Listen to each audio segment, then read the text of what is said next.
Sveiki, brangus draugai.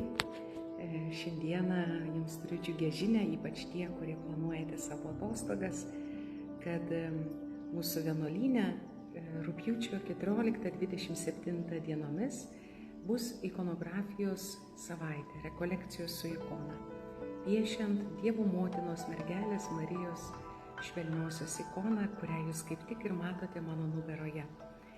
Tai nuoširdžiai kviečiu, ypač tuos, kurie nori praleisti dvasingai savo atostogų savaitę, į Dievo Paizdos seserų vienuolyną Utenoje rekolekcijoms su ikona.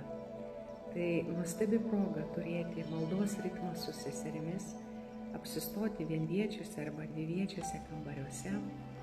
Bus du mokytojai, Borisas ir Anastazija, kurie jūs lydės piešiant Dievo motinos ikoną.